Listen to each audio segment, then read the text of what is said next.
그래서 때론 힘든 현실을 그런 시간들을 보내는 사람들에게 물으면 이렇게 어떻게 이 힘든 시간들을 보내고 있습니까? 그 대답이 저에게는 이런 꿈이 있기 때문입니다 라고 하는 대답을 하는 경우가 종종 있습니다. 그래서 그 사람에게 그 꿈은 그 힘든 시간들을 이겨낼 수 있는 굉장히 중요한 소중한 것이지요. 여러분들을 행복하게 하는 어떤 꿈이 있으신가요? 제가 곰곰이 생각해 보니까 우리 육신은 다 늙잖아요. 시간이 지나면 마음은 늙을까요? 안 늙을까요? 제가 여러 이렇게 연세가 있으시는 분들한테 여쭤보면 권사님은 마음 몇 세신 것 같아요? 그러면 20 몇 살에서 멈춘 것 같다고 그런 대답들을 이렇게 종종 들었습니다. 그러니까 우리의 마음은 늙지 않는 것 같은데 제가 곰곰이 생각해 보니까 마음도 늙을 수 있겠다라고 하는 생각이 듭니다. 그게 언제일까요? 뭔가 하고 싶은 게 없을 때. 그러니까 그래서 저는 물론 이제 저희 어머니에게도 이제 나중에 그런 얘기를 하겠지만 아직 젊으시니까 더 연세가 되시면 어디라도 좀 가셔서 뭐라도 좀 배우시라. 집에만 있지 마시고 뭐라도 좀 배우셨으면 좋겠다. 이제 이렇게 말씀드리고 싶은데 그러니까 사람이 뭔가 하고 싶은 게 없으면 마음도 늙을 것 같아요. 어르신들은 이제 자녀들이 꿈이었는데, 그죠? 키울 때는 자녀들이 꿈이었는데 그 자녀들이 다 장성해서 이제 제 갈 길로 다 가고 나면 다 자리 잡고 잘 살고 나면 그때는 이제 뭔가 허망함이 오지 않을까, 허전함이 오지 않을까. 그러니까 그때 뭔가 새로운 꿈을 찾거나 뭔가 하고 싶은 것을 찾아야 그 마음이 계속 건강하게 이렇게 또 젊게 유지가 되지 않을까 싶은 그런 생각이 들었습니다. 여러분들을 행복하게 하는 꿈, 여러분들은 지금 무엇 때문에 어떤 꿈을 꾸면서 행복을 혹시 느끼며 살아가고 있으신지요? 오늘 말씀 제목을 평화를 위한 꿈으로 정했습니다. 평화를 위한 꿈. 그러니까 평화는 우리 모두가 다 꾸어야 될 꿈이기 때문에 그렇습니다. 그래서 오늘 말씀을 통해서 우리 모두가 다시 평화를 위한 꿈을 꾸고 우리가 꾸는 이 꿈이 우리의 삶에서 현실이 되고 또 소망이 될 수 있는 그런 꿈이 되기를 주님의 이름으로 축복합니다. 여러분 며칠 전에 세계를 놀라게 했던 두 가지 일이 있었어요. 한 가지 일은 파리의 노트르담, 저는 가보진 못했습니다만 굉장히 유명한 성당이잖아요. 이 대성당이 이제 화재가 났습니다. 그러니까 불이 나가지고 불이 나는 장면을 생중계를 해줬어요. 그래서 850년 정도 된 이 성당의 첨탑과 지붕이 무너져 내리는 것도 방송이 되어졌습니다. 그 무너져 내리는 것을 프랑스 사람들이 이렇게 지켜보면서 눈물을 이렇게 흘리는 사람들도 있었습니다. 여러분들은 눈물이 좀 나셨습니까? 그 무너져 내리는 거 보면서. 그러니까 그 눈물의 의미는 무엇인지 알 것 같았습니다. 왜냐하면 우리나라도 몇 년 전에 그 숭례문이 불탔습니다. 굉장히 오래된 500년 가까이 된 600년 가까이 된 그 숭례문이 어떤 사람의 방화로 인해서 불이 났습니다. 그래서 생중계로 그것도 타는 장면도 생중계가 됐습니다. 제가 그걸 봤을 때 결국은 이제 무너져 내리고 막 지붕이 이렇게 무너져 내리고 많은 국민들이 아마 프랑스 국민들이 흘렸던 같은 의미의 눈물을 흘렸습니다. 그러니까 저도 괜히 이상하게 우리나라의 어떤 찬란한 역사의 한 부분이 그냥 없어지는 것 같아서 무너져 내리는 것 같아서 굉장히 안타까워서 그냥 눈물이 그냥 많이 흘린 건 아니고요. 그냥 이렇게 조금 나더라고요. 또 한 가지 일은 더 안타까운 일인데 아마 여러분들도 아마 매스컴을 통해서 들으셨으리라고 생각이 되어집니다. 그러니까 이번 주 부활절에 스리랑카에서 폭탄 테러로 인해서 수많은 사람들이 지금 300명 가까이 되는 사람들이 목숨을 잃었습니다. 일은 그 노트르담 성당에 무너진 그 탑이 무너진 것과 숭례문이 무너져 내리는 것과는 차원이 다른 얘기입니다. 그렇죠? 그러니까 무너지는 시간이 걸리더라도, 그거는 뭐 오래 걸리더라도 보수를 비슷하게 할 수 있는 거지만, 잃은 생명을 다시 되돌릴 수는 없기 때문에 이거는 뭐 비교할 수가 없는 일이죠. 근데 이 두 가지 이제 일이 있었는데, 근데 어느 언론이 이것을 이렇게 바라보면서 약간 꼬집은 일이 있었습니다. 여러분, 이 두 사건 중에서 지구에 사는 이 사람들이 어떤 일에 더 관심을 가졌을까요? 이걸 조사한 언론이 있었습니다. 그러니까 우리가 인터넷 시대니까 또 어떤 거를 더 많이 포커스하는지를 이렇게 찾아볼 수 있나 봐요. 근데 이 언론이 찾아봤는데, 이 대성당의 사람들이 굉장히 더 많은 관심을, 이 스리랑카의 테러보다 더 많은 관심을 가졌다라고 하는 것을 꼬집었습니다. 왜 이런 일이 일어날까요? 이것은 어쩌면 이 시대가 폭력에 대한 무감각, 그러니까 문화재는 어쩌다 한 번씩 무너져 내리는 거니까 거기에 사람들이 더 관심 갖고 집중할 수도 있겠습니다. 사람이 테러로 죽고 이러한 일들은 요즘에 빈번하게 자주 우리가 접하고 듣는 일이기 때문에 그냥 더 중요하고 비교할 수 없는 그런 안타까운 일인데도 우리는 거기에 생각을 미치지 못하고 무감각하다는 거죠. 문화재 무너져 내리는 걸 보면서는 눈물이 나는데 300명 이상 죽은 생명을 잃는 그 장소를 보면서는 그렇게까지 눈물이 흘리지 않는, 나오지 않는 그런 우리의 폭력에 대한 무감각함이 우리 안에도 있다라고 하는 것을 꼬집었던 겁니다. 우리의 긴장감이 없어진 거지요. 그리고 나와 직접적인 관련이 없는 일이기 때문이라고 생각하기 때문에 그럴 수도 있습니다. 아주 먼 곳에서 일어난 일이기 때문에 이러한 일들이 우리에게, 나에게 그렇게 큰 영향을 미치지 않는다라고 하는 것을 보여주는 거죠. 여러분, 평화를 바라지 않는 사람은 한 사람도 없습니다. 이 중에 싸우고 싶은 사람은 아마 한 사람도 없을 겁니다. 아마 우리는 다 평화를 원하면서 세계 모든 사람도 다 그럴 겁니다. 평화를 갈망하면서도 평화를 잃어버리면서 살아가는 그런 시대를, 그런 세대를 우리가 지나가고 있습니다. 성도 여러분, 우리가 사람의 처음 역사가 평화의 역사였을까요? 폭력의 역사였을까요? 우리 처음 사람의 에덴 동산에서의 역사가 하나님과 막 싸웠나요? 아니면 잘 지냈나요? 잘 지냈죠? 굉장히 화목했습니다. 처음 사람의 역사는 굉장히 화목했어요. 평화의 역사였습니다. 근데 그 사람의 첫 시작인 터전의 에덴 동산에서 하나님과 더불어 모든 것과 평화를 이루며 시작했는데, 잘 살았는데 죄로 인해서 그 평화가 깨진 거죠. 하나님과의 화목이 깨진 거고, 그 깨어진 평화의 결과가 가인과 아벨을 통해서 급기야는 폭력과 살인으로 이어졌습니다. 평화가 깨지니까 그런 결과가 나타난 겁니다. 그리고 지금까지 인간의 역사는 전쟁의 역사라고 불릴 만큼 지금도 계속되고 있습니다. 지금 아마 이 순간에도 어디선가는 서로 죽고 죽이는 그런 일들이 일어나고 있는 겁니다. 그런 여러분, 우리가 이 시대에 어떤 꿈을 꾸어야 된다면 정말 다시 평화의 꿈을 다시 꾸어야 되지 않겠습니까? 여러분, 오늘 본문이 예수님께서 예루살렘으로 들어가시면서 하시는 말씀이 기록이 되어져 있습니다. 예수님께서 예루살렘 성을 보시면서 우셨습니다. 그런 거죠. 아마 예수님께서는 그 수많은 사람들이 테러로 죽은 그 장소를 보면서, 그 성당을 보면서, 그 호텔을 보면서, 그런 곳을 보면서 굉장히 우셨을 겁니다. 그러지 않으셨을까요? 오늘 예루살렘 성을 보시면서 우신 것처럼 예수님도 그렇게 우셨으리라고 생각이 되어집니다.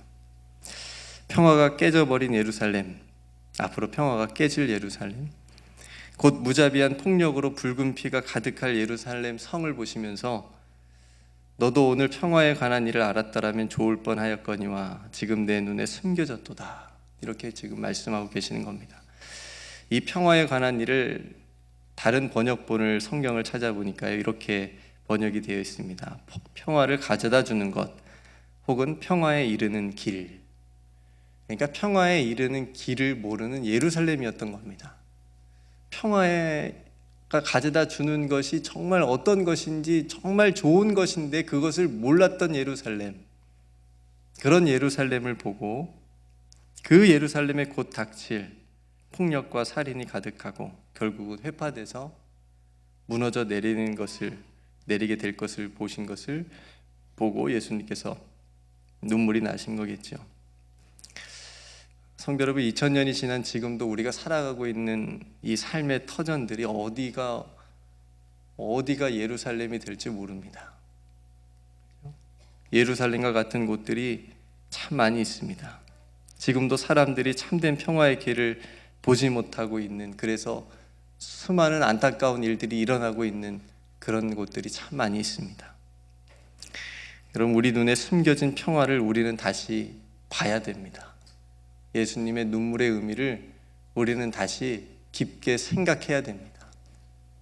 그리고 그 평화의 길을 다시 꿈을 꾸고 살아가야 됩니다.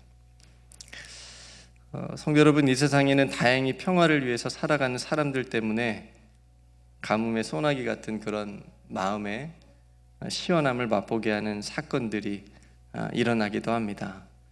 그러니까 앞에서는 제가 조금 힘들고 좀 안타까운 일들 얘기했지만 지금 두 가지 이야기는 굉장히 기분이 좋은 평화로운 일을 나누려고 합니다. 여러분들이 알고 있는 평화의 일들이 있으신지요? 첫 번째 제가 나눌 이야기는 아마 이거는 책으로도 많이 나왔기 때문에, 그리고 여러분들은 아마 들어보셨을 겁니다. 한 번쯤은.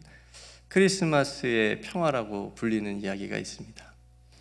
그러니까 1차 세계대전이 한창일 때 영국군하고 독일군하고 치열한 전투를 하는데 잠깐 전쟁을 멈추고 평화를 이 두 군대가 이룬 적이 있습니다. 그러니까 성탄절이 다가오는 때에 한쪽에서 밤에 고요한 밤 거룩한 밤을 불렀답니다. 그러니까 한쪽에서 화답으로 뭘 불렀을까요? 저들밖에 한밤중에를 불렀답니다. 그러니까 이제 전쟁통에 그냥 어디 교회 크리스마스가 아니고요, 서로 총을 쏘는 그 전쟁통에 성탄절이 다가오니까 그렇게 불렀답니다. 그러면서 1914년 크리스마스 이브날 이 일로 인해서 잠시 휴전을 맺자, 이렇게 해가지고 휴전하게 되는 기적이 일어났답니다. 비록 이후에 다시 치열한 전쟁터가 되었지만 이 이야기는 굉장히 유명한 이야기가 됐습니다. 그러니까 서로 적을 죽여야 되는 군인들이었지만 그들도 평화를 바라는 평범한 사람들이었다는 것. 상부의 지시가 아니면 내가 저 사람을 죽이고 싶지 않은 그런 마음이 다 있었다라는 거죠. 제가 이 이야기를 들으면서 마음에 든 생각이 있습니다. 그때 왜 그 사람들이 더 용기를 내지 못했을까? 그때 잠깐 휴전했던 그 총을, 내려놨던 총을 왜 계속 내려놓지 못했을까? 그런 안타까움이 들었습니다.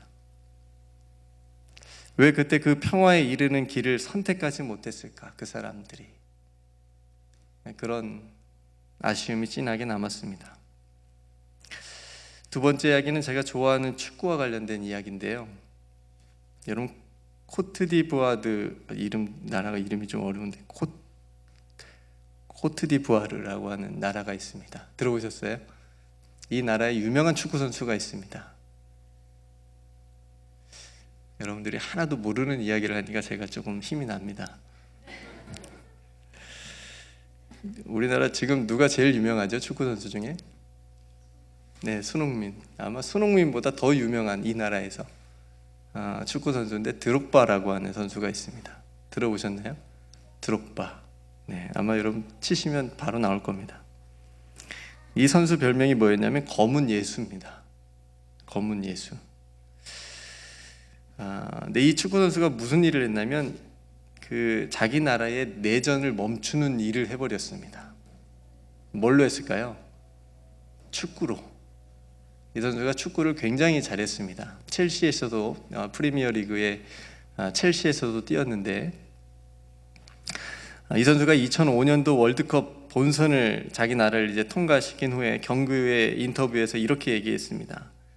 내전을 제발 일주일만 멈춰 주십시오. 무릎을 꿇으면서, 방송에서, 인터뷰에서. 그러니까 이 방송을 들은, 이 인터뷰를 들은 이 자국의 사람들이 정말 내전을 멈췄습니다. 그러니까 그만큼 힘이 있었던 거죠. 당시에 이 나라의 남부 기독교하고 북부 이슬람 간의 내전이 심했었는데, 이 드록바의 인터뷰가 그렇게 TV에 생중계돼서 정말 그 바람대로 잠깐 전쟁을 멈추게 되었습니다. 이후에 이 선수가 이 축구계 노벨상이라고 하는 그런 발롱도르 상을 타게 돼요. 이 상을 타게 되는데, 이 상을 타가지고 조국으로 가서 남부 지방에 있는 대통령을 만나게 됩니다. 그래서 또 생방송으로 막 방송을 하는 겁니다. 그래서 이 대통령을 만나서 이렇게 생방송에서 또 얘기합니다. 내가 이 상을 받았는데 이 상은 내가 자릇한 게 아니라 우리 국민들이 응원해줘서 산 탕입니다. 그러니까 우리끼리만 이거를 영광을 누리지 말고 저기 북부에 있는, 그러니까 완전 반군, 그러니까 적인 겁니다. 한마디로 저기 가서 저 지도자, 저 사람들하고도 같이 이 영광을 누렸으면 좋겠습니다. 이렇게 얘기했습니다. 대통령이 수락을 했을까 안 했을까요? 했습니다. 생방송이었으니까 뭐 거기서 노할 수도 없고.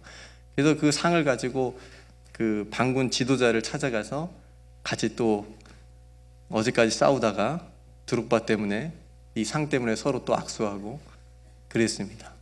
그러다가 이 드록바가 또 그 반군 지도자에게 그 평화에 대해서 한 말씀 해달라고 생방송에서 그러니까 방송을 굉장히 잘 이용한 겁니다. 그래서 평화에 대해서 한마디 해달라고 이렇게 얘기를 했습니다. 그랬더니 그 지도자가 이렇게 했습니다. 평화는 우리 모두가 바라는 일입니다. 여러분, 이 일로 이 두 집단이 평화협정을 맺게 됐답니다. 이게 굉장히 기적적인 일인 겁니다. 제가 무슨 말씀을 드리려고 이야기를 했냐면, 성도 여러분, 평화를 위한 간절한 꿈과 작은 행동이 이렇게 놀라운 기적을 만들어낼 수 있다라고 하는 겁니다. 여러분, 예수님 당시도 팍스 로마나라고 불리는 로마의 평화가 존재했습니다. 자신들은 굉장히 평화롭다운 세상에서 살고 있다고 생각을 한 겁니다. 그런데 이 평화는 뭘 통해서 이루었냐면 전쟁을 통해서 이루은 겁니다. 전쟁을 통한 팍스 로마였습니다. 그러니까 참된 평화가 아니었던 겁니다. 그러니까 그런 시대에 예수님께서 딱 나타나셔가지고 예루살렘에 이제 입성을 하시는데, 그죠? 승리를 했으면 뭘 타고 입성을 해야지요? 백마를 타고 해야지요. 예수님 뭘 타고 입성하셨습니까? 새끼 나귀를 타면서 입성하셨습니다. 그러니까 내가 말하는 참된 평화는 그 평화의 길을 친히 예수님께서 보여주신 겁니다. 이게 평화라는 겁니다. 상대방 죽이고 와서, 전쟁에서 다 이기고 와서, 승리하고 와서, 죽이고 와서, 빼앗고 와서 말 타고 이렇게 입성하는 게 평화가 아니라, 그렇게 이룬 게 평화가 아니고 이게 평화인 거다. 여러분, 세상은 평화를 우리가 보지 못하도록, 진짜 평화를 보지 못하도록 숨겨놓습니다. 이게 진짜 평화라고 사람들의 눈을 막 가렸습니다. 그래서 그렇게 생각하게 만들어버립니다. 사단도 마찬가지입니다. 우리가 평화를 이루지 못하도록, 평화에 이르는 길을 선택하지 못하도록 계속 유혹합니다. 네 마음에 좋은 대로 해. 너 손해보면 안 돼. 그러나 우리는 예수님께서 친히 십자가를 통해서 우리가 다시 하나님과 평화를 누리고 우리가 서로 화목하도록 보여주셨고 이루어 주셨습니다. 이제 우리가 이 평화의 꿈을 함께 꾸고 이 숨겨져 있는 평화를 발견하고 이루어 가야 됩니다. 그것이 오늘 저와 여러분들에게 주신, 하나님께서 주신 숙제라고 믿습니다. 여러분, 우리 민족은 이스라엘 민족만큼이나 평화에 목마른 민족이죠. 그래서 그 평화를 위해서 애쓰는 수많은 일들이 우리 조국에도 있고 오늘날도 그 일들을 하는 사람들이 참 각처에 많이 있습니다. 여러분도 알다시피 토요일에는 우리 교회가 또 성도들이 많은 사람들이 뉴욕 맨하탄에서 서로 손을 맞잡는 그런 작은 평화를 위한 꿈을 행동으로 옮기는 시간을 갖습니다. 여러분 작년에 남과 북의 그 지도자들이 손을 맞잡는 장면을 보셨지요? 기분이 어떠셨습니까? 저는 굉장히 생방송으로 전 아이들이랑 시간을 지켜가면서 그걸 봤는데 북한의 지도자가 센스 있게 한 번 더 이쪽으로 넘어오시라요 해가지고 북쪽으로 넘어갔다가 또 우리 대통령께서 넘어갔다가 손잡고 다시 이쪽으로 왔다 갔다 하지 않았습니까? 굉장히 뭉클하더라고요. 저는 우리 자녀들에게도 그걸 보면서 굉장히 큰 메시지가 되었을 거라고 생각이 되어집니다. 그런 평화가 일어나도록 우리가 다시 한번 손을 잡으려고 합니다. 숨겨져 있는 평화에 이르는 길을 찾아서 이루는 일이라고 생각이 되어집니다.